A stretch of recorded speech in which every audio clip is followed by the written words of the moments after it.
They did some really clever stuff with it, but it's like, if he can change time and reality, most of those battles shouldn't have even been a thing at all. Like, he could have just erased them from existence. Like, so he has to clench the fist. He can't just activate it mentally. Right. So they played a lot with that in the battles. Right. He has to consciously decide what he's doing when he clenches the fist. Right. So it's also about reaction time. But it seems like... But he also has the purple stone that if the person just touches the ground and is holding it, he can kill everything on the planet. It didn't feel like it should have been that much of a challenge. Then again, he doesn't want to kill everything. He wants to kill half of everything. True, but he might have been okay killing everything on Titan. Maybe. You know? Thanos always plants the seeds of his own defeat. There was no Lady Death. There was no Lady Death. Here's what I'm thinking about Lady Death, right?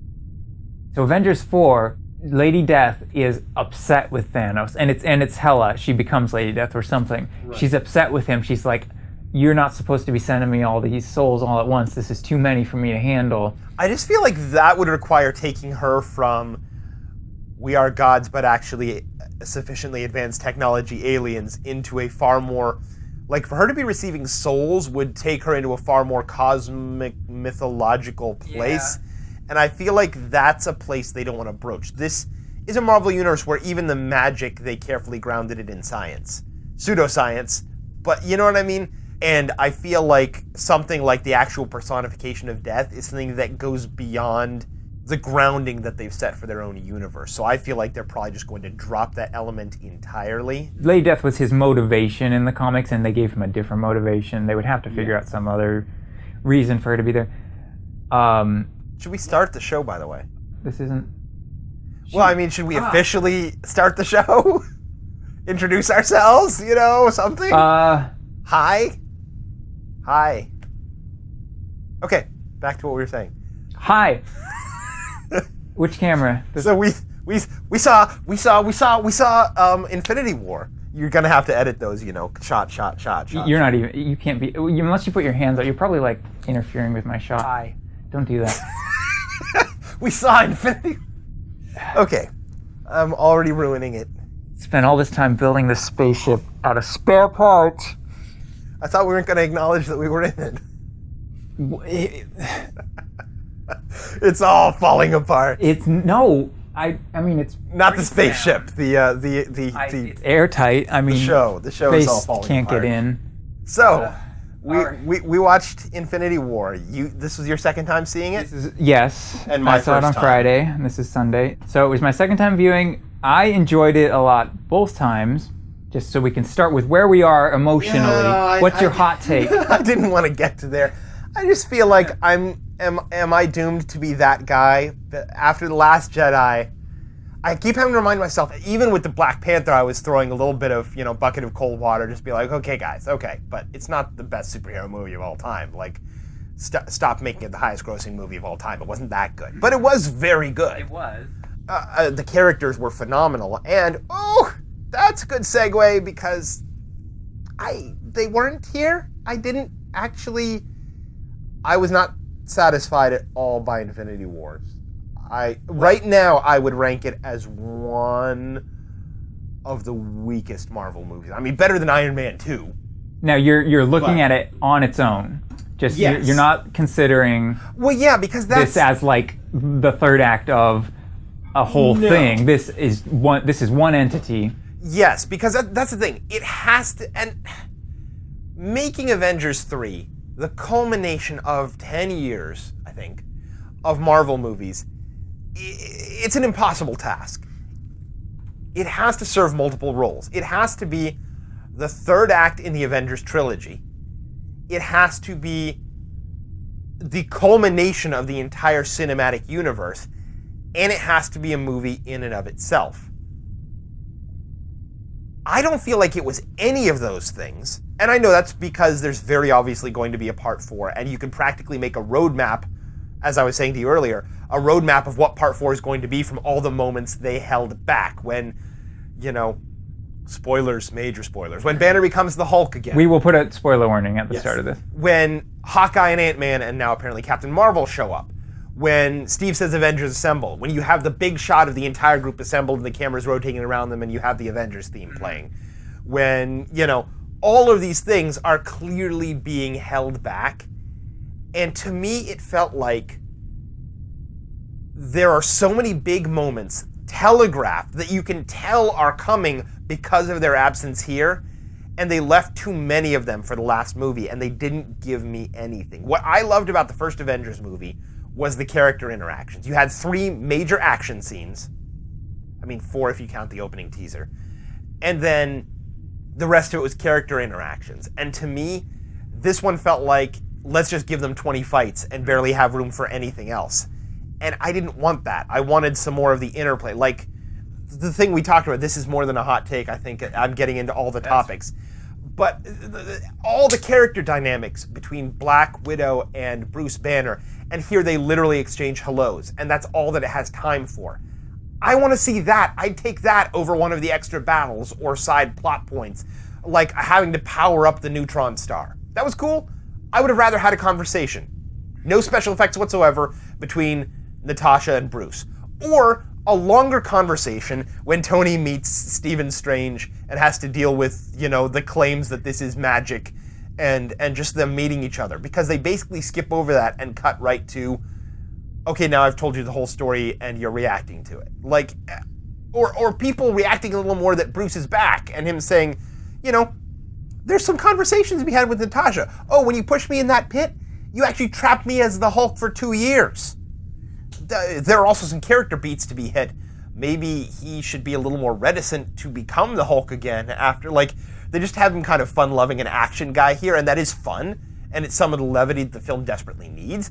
But don't you think, character-wise, he'd be, a little afraid to go back into that again? I mean, maybe that's the psychological. They kind of did that in Ragnarok a little. Yeah. But it just, to me, it was not at all a standalone entity, and I don't mind the story being unresolved, but I feel like it didn't contain enough of its own elements to be its own thing, and it needs to still be its own thing, even though it's also a part of the larger whole. And as a culmination of the Avengers trilogy, it's not really a third act because of its unfinished nature, and heck, it doesn't even tie up half the plot threads. We haven't even reconciled the 2 factions.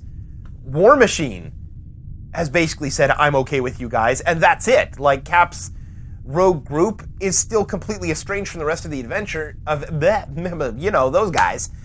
And, you know what I'm saying? That hasn't even been dealt with. The plot points... Yeah, Tony didn't actually call Cap. They teased it, and he didn't again, make amends. He didn't get the chance. Another thing being left for movie 4, and I'm sure movie 4 is going to be awesome because it's going to be jam-packed with all these moments that I wish it was a little less easy to see coming, because it kind of feels like it'll also be a little anticlimactic just because it's what we expected unless they do it in an unexpected way. But the point being, it wasn't enough on its own to be a self-contained thing. It wasn't a satisfying movie in and of itself, to me, because it was far too character light. Honestly, all the interaction scenes we practically got in the trailer because they were short enough to fit in the trailer, and now I'm just quoting myself from our conversation before the camera started rolling.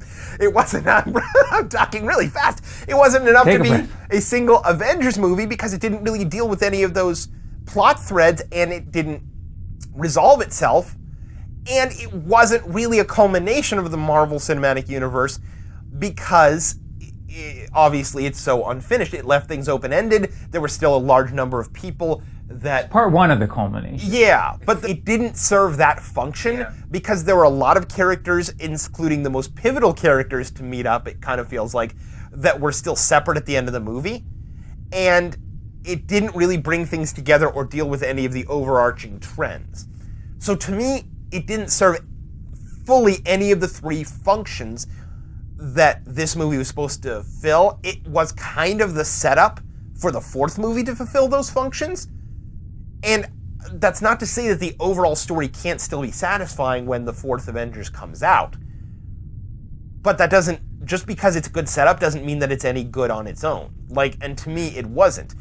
That's not to say it's not necessarily a valuable stepping stone, but as a movie, in any of those 3 views that I take of it, it's not enough. It's not satisfying. It doesn't serve its own role, and I feel like it still should. You know what I mean? That's not to say it won't be a valuable part of the whole, but it's not a valuable part. Yeah. If you will. That was my take on it. Let me play the part of every internet commenter. Not the way you're thinking. Disable the comments on the... Yeah. I'll get death threats. No, it's just, I don't want anyone to think I'm claiming this as my original question. Right. But what if you look at it as Thanos' movie, and these are his supporting characters? Thanos? Okay. Thanos is interesting. Thanos, for a big purple alien, has almost as much relatability to me as Kilgrave. And that's no mean feat. I mean, Thanos kind of had to be one of the best villains they've ever done, but I feel like he is. And that's impressive, okay? I mean, the overpopulation thing, I mean, here's the thing. Both Thanos and Kilgrave espouse dangerous, naive things that people in the real world actually endorse. That's kind of a political side issue. Thanos as a character was really impressive.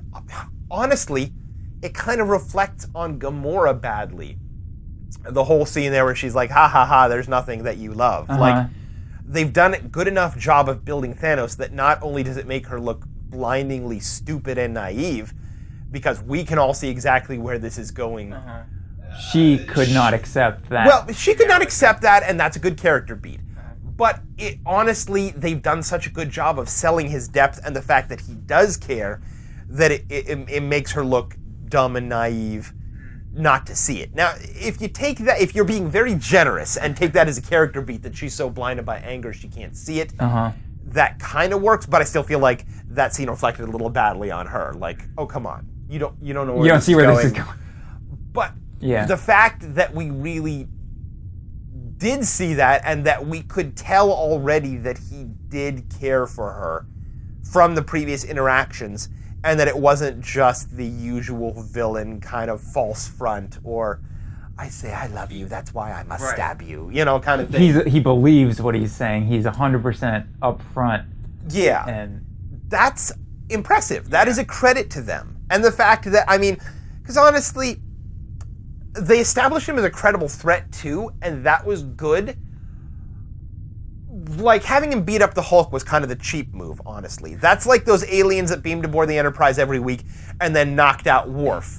Because Worf was supposed to be the benchmark, but eventually it devalued him as a benchmark instead of emphasizing their strength. That is exactly what they did with Hulk. And so that was kind of like, it felt like, okay, oh, he's a threat now, and I get intellectually what you're saying, but that's... Come on, guys, you got to do better than that. But they did, to their credit, they followed through on it. That Hulk didn't come out because for the first time he was vulnerable. He felt vulnerable as the Hulk. He met somebody that could beat him. And there were, if you factor in that what you were saying with Gamora, and you factor in that there were some nice bits of subtle characterization in this movie.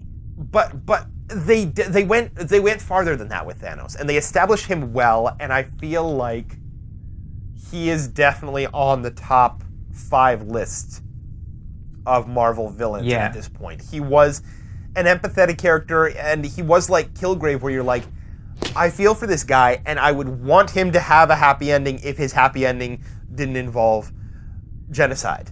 Like, if he didn't want to kill somebody, if he had any other goal, and it just kind of like, oh, that really sucks for the heroes, but oh well, I want him to succeed, you know? Like, unfortunately, like we talked about, he's gonna die. Movie karma is predicated on you get what's coming to you. Good people get good things, bad people get bad things, unless it's a tragic death. But villains never get a tragic life. You know what I mean? Like, heroes get unfair punishment, but the villains never get unfair leniency. Right. For this type of movie where it's gonna be a happy ending, he's got it. Yeah. So Thanos' traditional ending was instead stuck in here in the middle. Nice Easter egg. Like, he gets some peace, but they make it tormented peace, and they make it here where it's going to get undone instead of sticking it at the end of the story like it was in the comics, which, this was a bold move as a movie. And it was one heck of a bold move to end it. Even the way that they did it. It was the first time since, phase 1, that we've just had plain scrolling credits. Very downer music, only one end credits scene, and even that was a tease, but it wasn't like how I thought the movie would either end with screen goes black, which I still feel like would have been, but they wanted to show the consequences, I get that. Or, everyone rallied around, the Council of War table and be like, what's there left for us, and so it's like, now we fight back, cut to black, or now it's our turn, cut to black. And they didn't.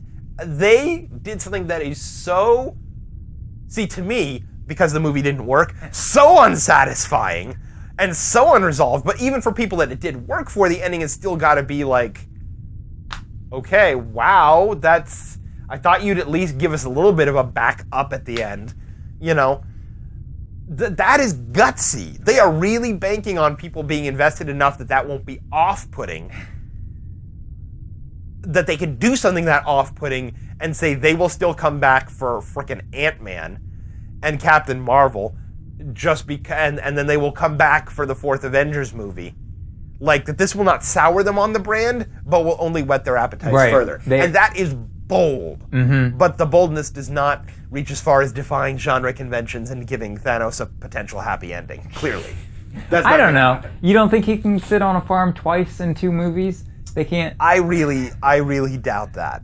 I mean, it's kind of funny because they violently and kind of sadly killed him twice in this movie already. They did. They gave us 2 Thanos death scenes, and both times they played it like it's a hero dying. They give you the sad music, and he's gurgling. And both times they played it like it was for real, even though we knew it couldn't be. Here's the thing. Even without knowing what the comic book story is there anyone, anywhere, that didn't think he was going to get all 6 stones and succeed? I think once they mentioned the Soul Stone and you got the idea that it's going to be in this movie after all, then no. Before that, I think a lot of people were thinking they were going to save 1 stone for the 4th movie, and he wouldn't get it until then. But early on they hinted that the Soul Stone was going to be in this movie. So I have become either cynical or genre savvy or both. Anytime there is any plot about keeping the villain from getting an all-powerful thing, they are never going to succeed. He is always going to get it, because what would the stakes be if they didn't have to defeat him while he's wielding an all-powerful thing? They beat him with 2 Infinity Stones. Big deal. That's not as satisfying. And I've actually had several movies for me a little spoiled because fetch quests just don't work anymore. It's like, no, if there's a way to assemble all these things to defeat the bad guy, you won't. Happen. If you got to keep the bad guy from assembling, you won't. Every quest movie at this point, past Lord of the Rings, which was written before the 2010s, I just know is doomed to fail. Because they feel the need to amp up the stakes so much in every movie that the villain's got to get it, the hero's got to fail, and then they got to find a way to beat him anyway. Yeah. That in itself has become a cliche of this decade, which is a little unfortunate. But it's like, the ending of this movie was a foregone conclusion. It was just the question of the journey to get there. Yeah. And I think that's where it differed for us, whether that journey worked or not. Right. It is funny to me that the comic starts, the main comic story that this is based off of, starts with him snapping his fingers and killing half the universe. All the heroes that are fighting him in the story are the ones that survived. And then it ends with him on the farm. This one, had those 2 moments back to back. Yeah. Right at the end. And, I mean, that's the way you gotta do it for a movie, because who's expendable that they could kill off at the start and not... Loki? And not... Well, okay. Fair enough. But, to kill off half the characters before the story even gets going, they couldn't have done that. So let's talk about the deaths, because we had this conversation right walking out of the theater, and I think it bears rehashing here.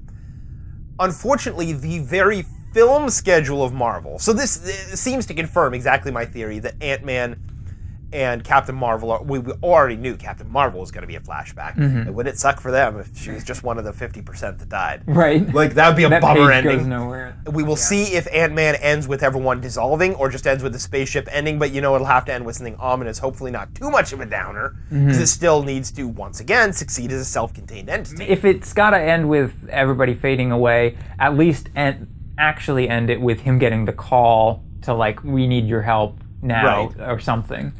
And wouldn't it be cool if Hawkeye also showed up? Yes, in well, Ant-Man? he's going to have to somewhere. Yeah. But basically, so there's going to be, prequels. The next one's going to pick up where this left off. Called it. There were a lot of things in this movie that were called it. Yeah. Unfortunately, it was fairly predictable.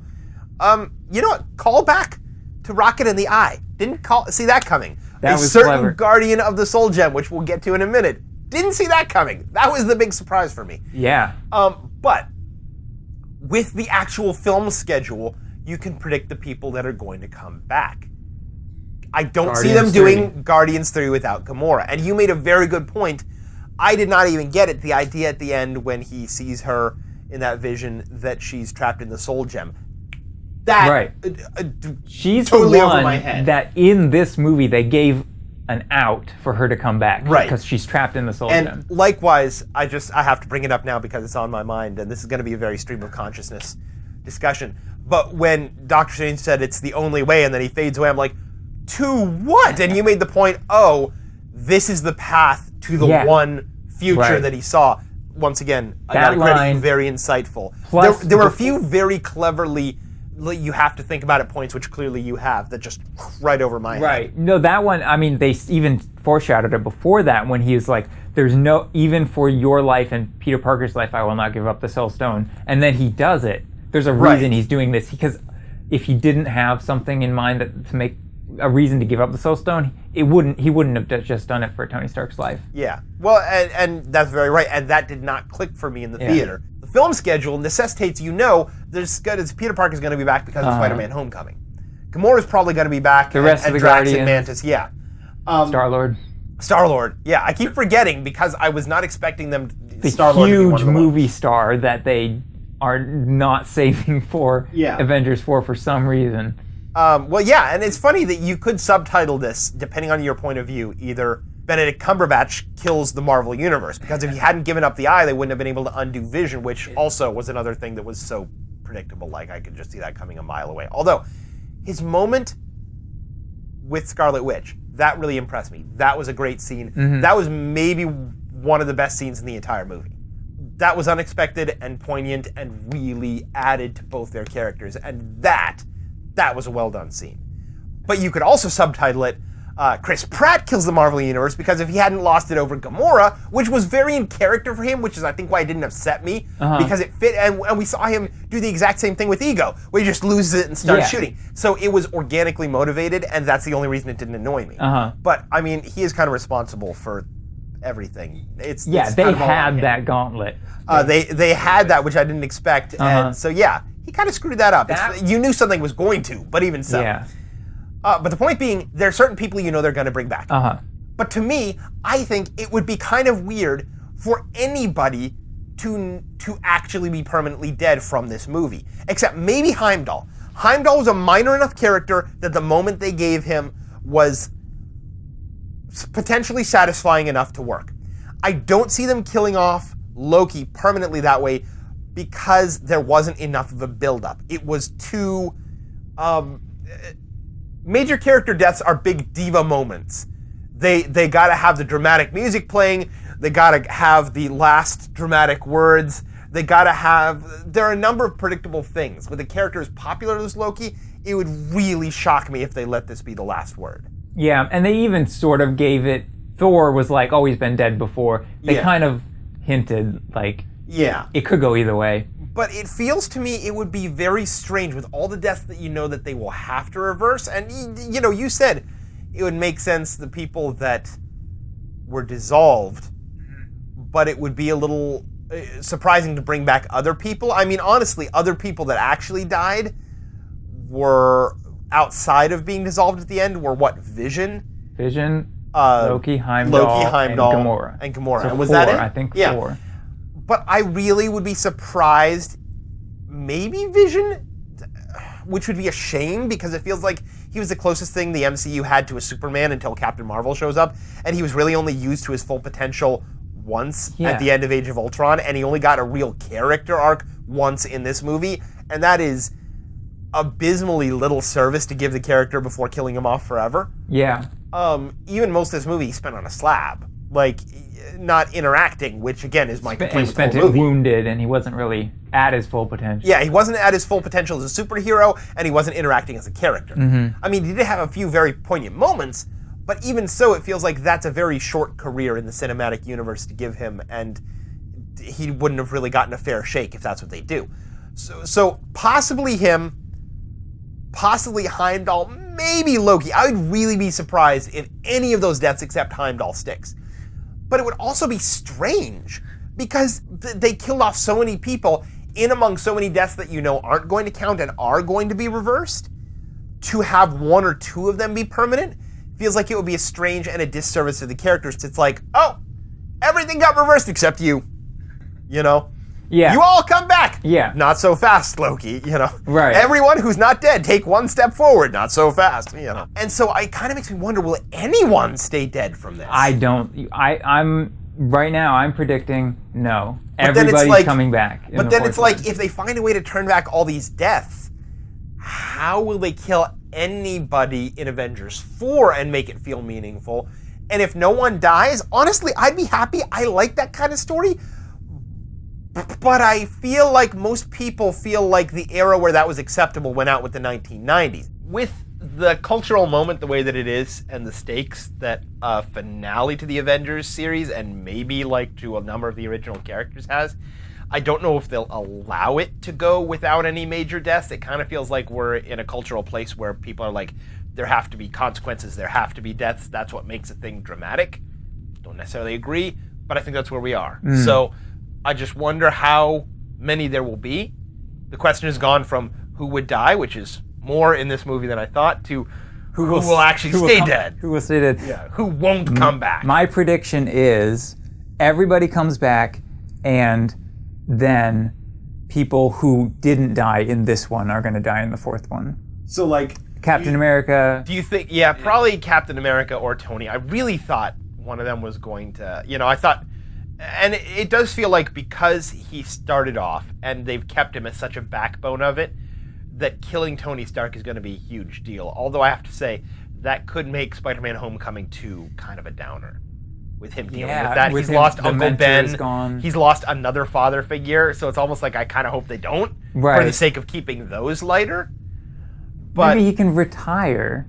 He can just live happily Could be. somewhere. I mean, on a farm? Yeah. He ends up taking over Thanos' farm. He gets that character movement. So do you think that everyone who died in this movie has automatic immunity in the next one? Or might there be an overlap? There might be an overlap there. Will Vision survive? Which is the thing we were all wondering going into this anyway. That's a tough one because I feel like getting everybody back who faded away will be relatively easy to happen in the 4th movie. Getting people back who died of other causes is going to be the tricky part. Gamora, sure, she's in the Soul Stone.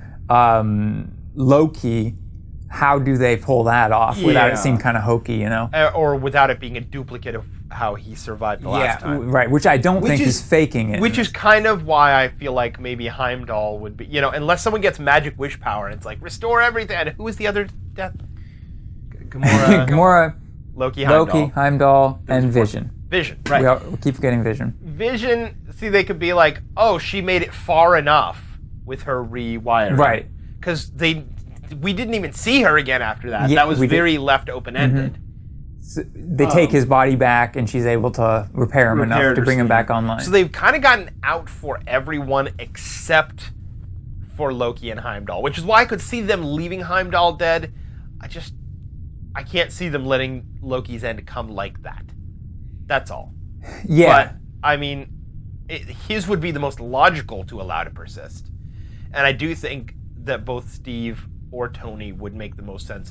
It feels like because of the impact that Tony has in the rest of the universe, unless they do want to go a darker direction with Homecoming 2, which I really hope they don't. Steve would be the more logical one to kill. He does have a famous comics death, albeit it didn't stick. Seems like they're grooming someone to be the replacement, although like I was telling you, I don't feel like Bucky or Sam have been properly developed enough or are well enough liked to really pick up that mantle. They don't have that presence to really pull it off. But I do think that Chris Evans kind of wants to go, so it would make sense to do that, but I can't imagine Robert Downey Jr. wants to do this forever.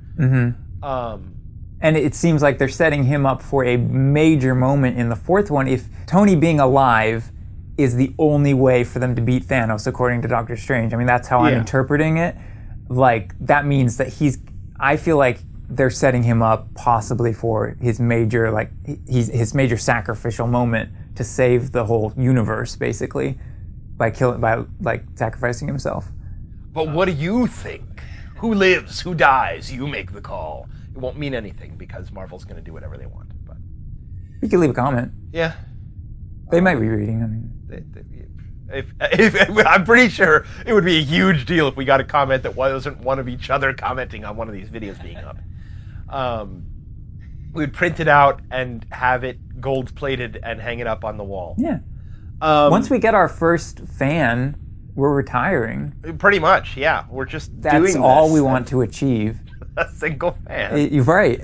That would actually work. But meanwhile, we talked about Thanos and character deaths. Don't take this as me trying to cast my sour view of everything. What else is there to talk about in this movie?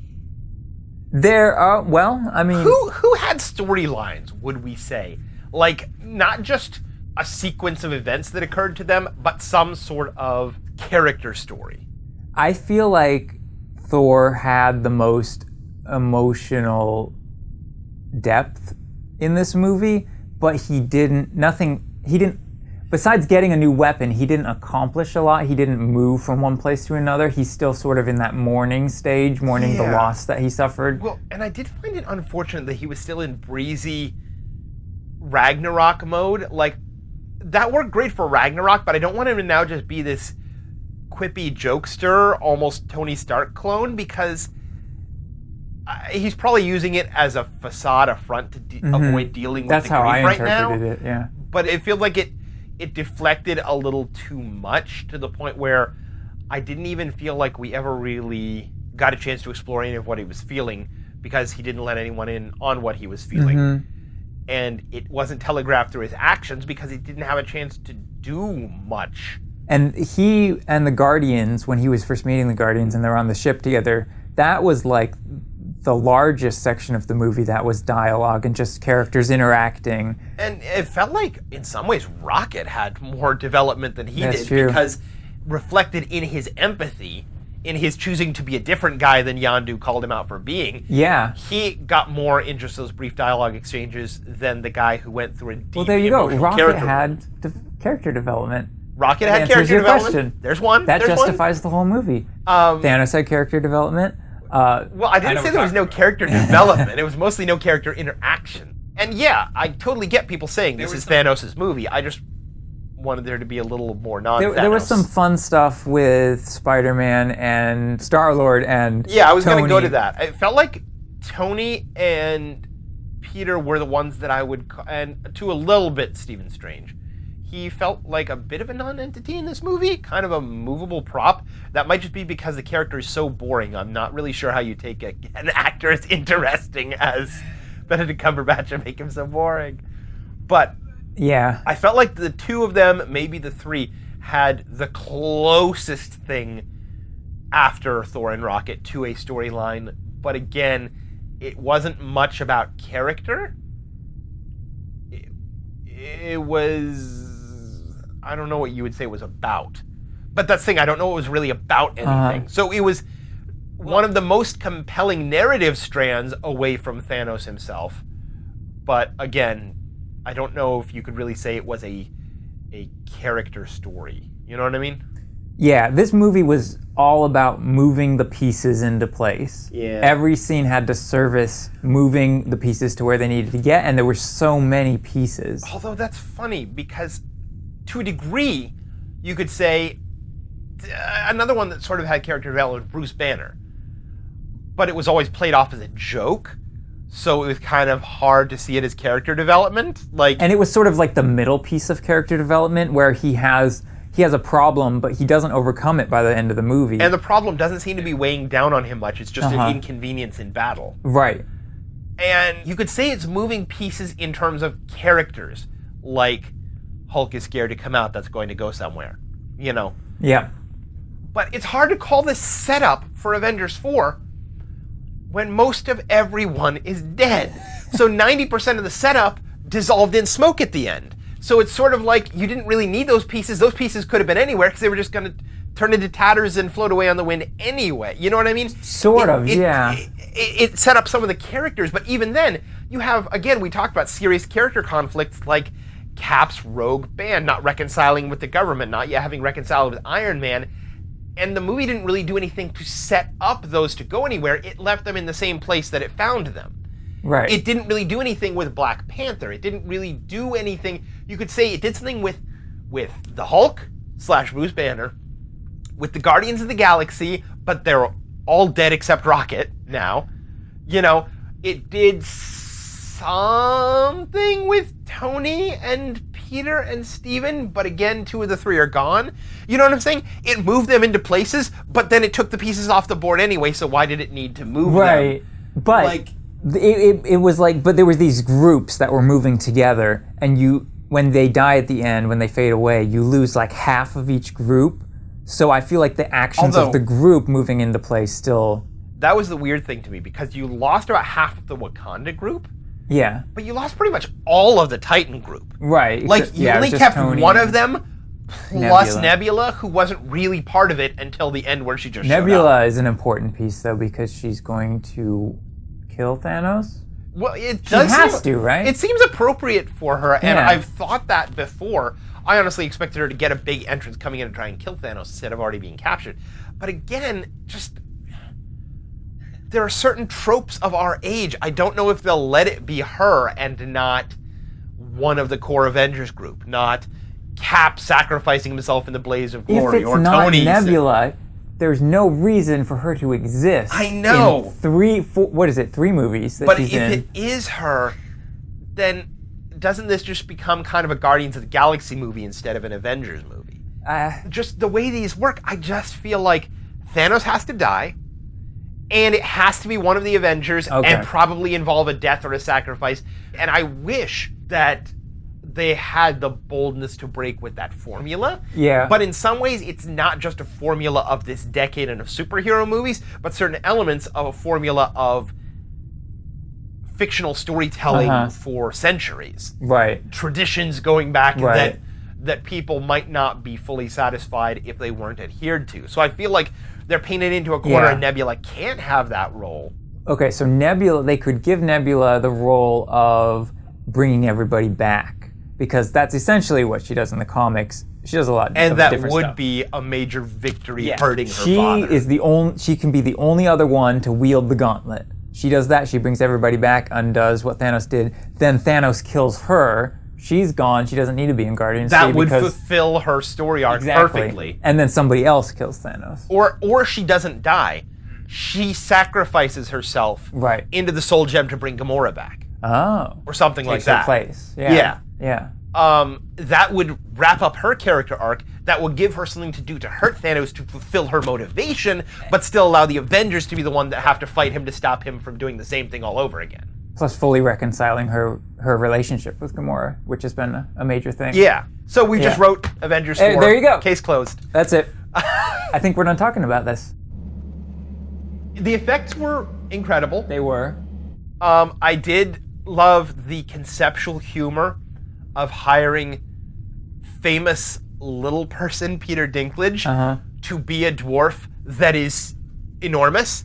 It felt like it was playing against... That was the right call. ...expectations in a very witty way. Yes. Like, it's a joke without making a joke, and it's also, he finally has the stature that he deserves. Yeah. You know what I mean? Yeah. As a personality.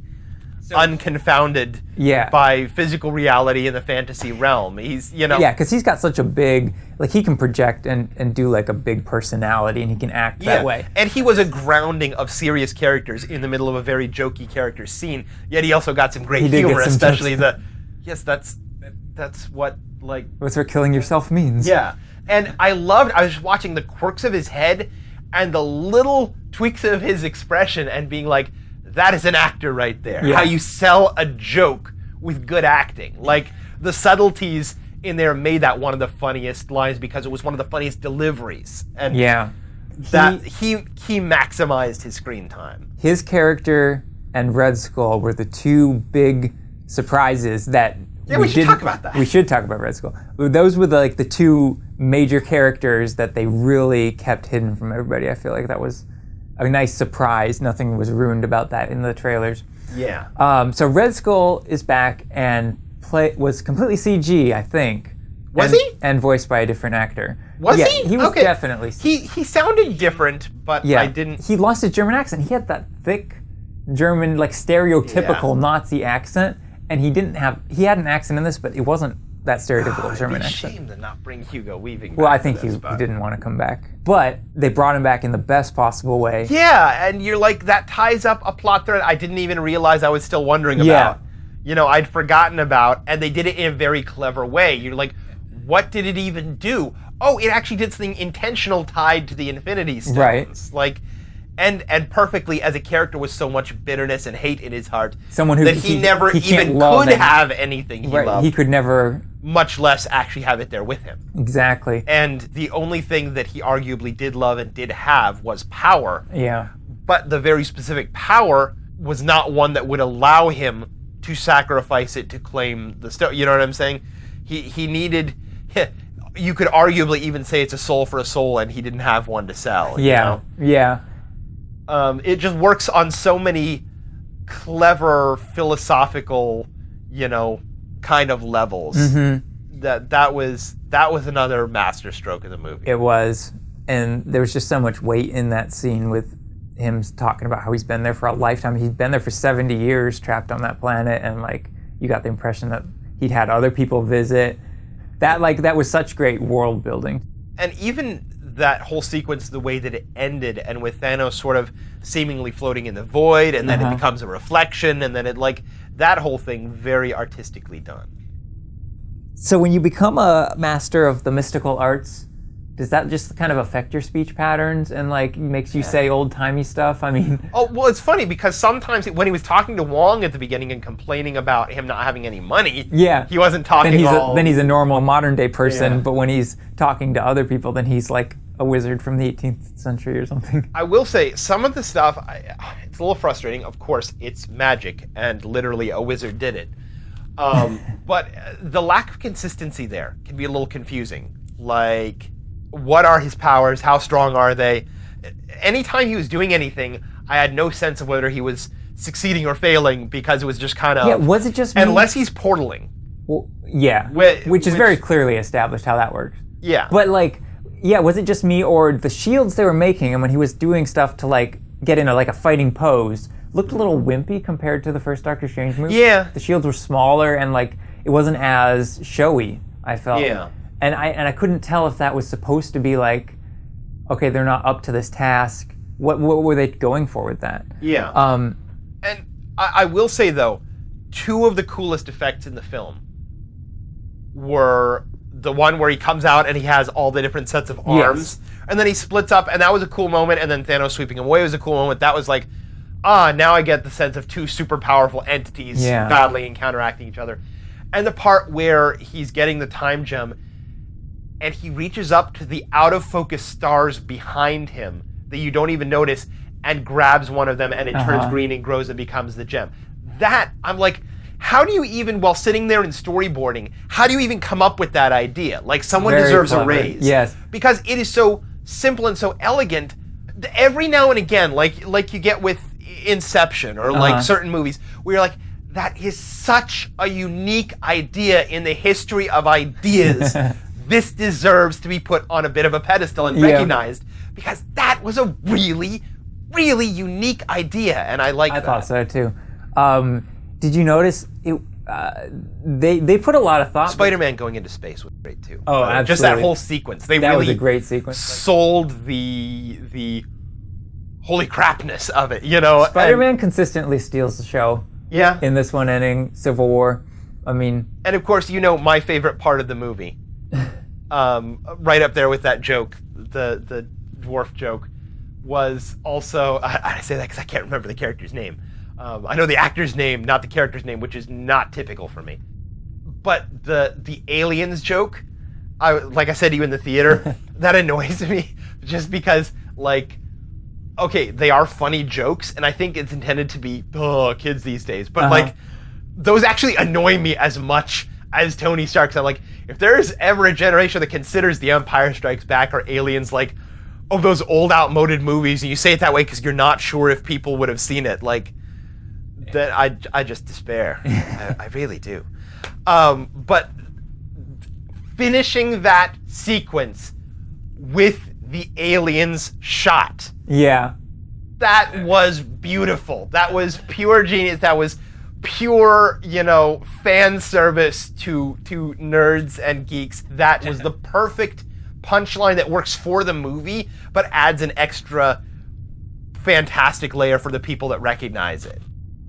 You were saying about effects. I felt Thanos, obviously they had to pull off a full CG Thanos. They had to make it work. But they had like a shot with his helmet off, and you could see like little stubble of his hair, which first of all, Thanos with hair is a really weird concept. But they gave him like the tiny stubble, and it just sold like the reality of it. It's ILM, so not surprising. I mean, maybe one day, because, you know, Davy Jones was mesmerizingly real.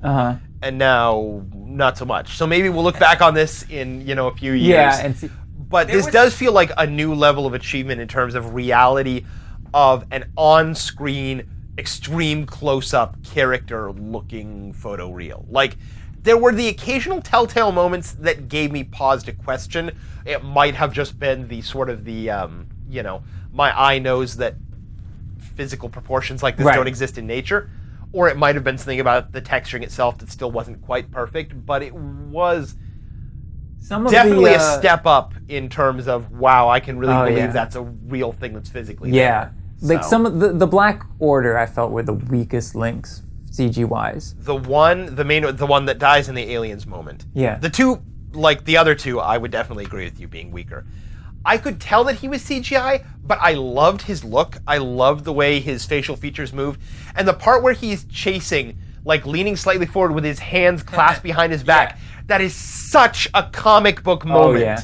That was a quintessentially, like, I feel like we've only ever seen that in animation or in drawings, but I just loved how he was very calmly standing there, telekinetically propelling himself. That was one of those moments that was like, yes, this is the kind of thing that I never knew I always wanted to see. Like, that was wonderful.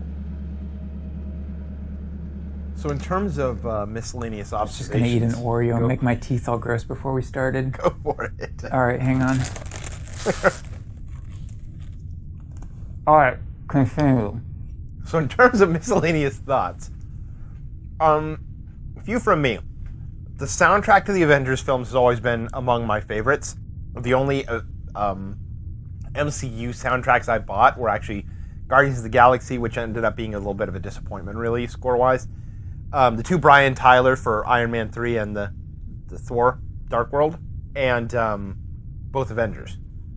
This one, nowhere near that standard. I mean, part of it involved you didn't have the Avengers theme much, and we didn't really get any of Cap's or Iron Man's or Thor's, which has been hard because they've been different every time. Really, the Avengers and Guardians are the only ones that have had a consistent theme through each movie. Right.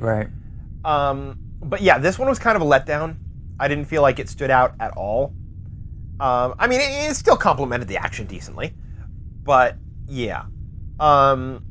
The people dissolving almost seemed like they turned into dead leaves or something. That was a very nicely unique effect. So that was, that was appreciated. Finding it and doing it quietly was, I think a good choice. Yeah, did it very slowly, give people time to react to every single one. Yes. It was a little weird that it didn't all happen at once, but okay. Spider-Man's was the only one that really had an emotional weight to Yes. me, which none of the other ones had a lot of gravity to them, I felt, but And War Machine and Falcon just continue to be afterthoughts in this movie. Falcon with one of fading them away and just then being faded away. And there's the other background Avenger can be looking for the other background Avenger that dissolved. They're just kind of like poor little footnotes in their own movies, the sidekicks. Which is a shame, because I remember thinking that Falcon was really great and a really great character in Winter Soldier. Yeah. And then in none of his appearances since. He's just Right. kind of been there. He's just kind of been... right, you know, they haven't written him those scenes that he needs. to develop, which is a shame. But he's not as bad as War Machine, who is like seriously one step up from a prop. He's given... I mean, he actually got that scene where he talked with General Ross, and I feel like it was more character development than he's been given since Iron Man 2. Yeah. He's been too much of a non-entity. He deserves a little more development. And considering that he went through a traumatic injury and everything, like, you'd think there was a storyline there, but no. And this is the payoff for that. He gets the one scene with the general. Yeah, exactly. It feels like everything that's happened to Rhodey has just been to motivate Iron Man's story for him to react to. This is a 2 hour and 40-minute movie that felt like it needed to be longer. Yeah. Or again, like I said, just reproportion its character. Give us a Possibly. few less fight scenes or a few shorter fight scenes and focus more on the character beats. In this discussion, I've reawoken more moments that I enjoyed or elements that I appreciated, and this was by no means a poorly made movie. And Thanos, I totally get people talking about it being his movie, but it's not. The parts where it's like his movie are great for him, but it needed to be more. I did appreciate the moment where Peter was like dubbed an Avenger. Yeah. That they didn't pull a Thor Ragnarok and undercut that with a joke or something. The film needed more moments like that and less punch-ups. I feel like, to me, this movie has no heart. It has no emotional core. It was technically proficient. It progressed narratively. It had interesting elements.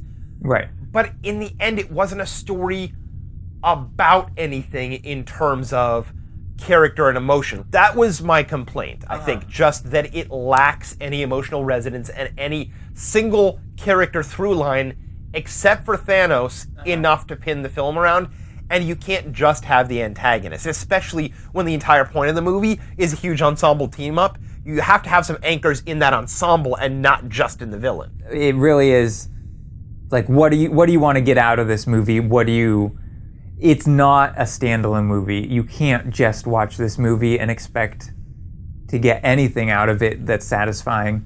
I think the reason I enjoyed it so much, I see what you're saying, but it wasn't a problem for me, is because I'm fine with the character development that they've established so far. I can accept that these characters are just going to stay in this one place because the movie is all about the acquisition of the Infinity Stones by Thanos. And that's the entire focus. That's what I paid to see. I'm okay with that. They're setting up a fourth movie. I think my problem with that is just that, to me, the acquisition of the Infinity Stones was such a foregone conclusion. That's not worth the price of admission. So he could have just started with like 4 of them. Yeah, he could have started with all 6 of them. Honestly, if it had been a 30-second movie of Thanos holding up his glove and snapping his fingers, would have accomplished almost Wouldn't the that same have been thing. even a more bold choice for them to start the movie with that? I feel like there is no excuse for it not to be something on its own, as well as part of a larger whole. Okay. And to me, they only made it part of a larger whole, and it shouldn't be. It didn't have anything for me as an individual experience. And I feel like a proper movie as part of a saga, as part of even an episode of a show, still has something that is satisfying in and of itself, that I can go saying, I didn't get everything, but I got enough that I'm okay with that and excited to see where this goes. And to me, I felt like I just didn't get anything. So why did I even see this movie? I should have just waited to see the 4th movie, because that's where all the stuff is, you know? Okay, so that's where you are with it. Yeah. We'll see if that changes with time to think about it. But I'm probably gonna see it a couple more times. There's just I don't know. I enjoy just the visuals and like visually, Marvel's just been amazing lately. To me, just like Ragnarok was just incredible. Yeah, that's worth the ticket price to me. But I totally see what you're saying with the characters. So that's it. Yeah. For this episode. That's exactly it. Why are we still talking? We're done. Well.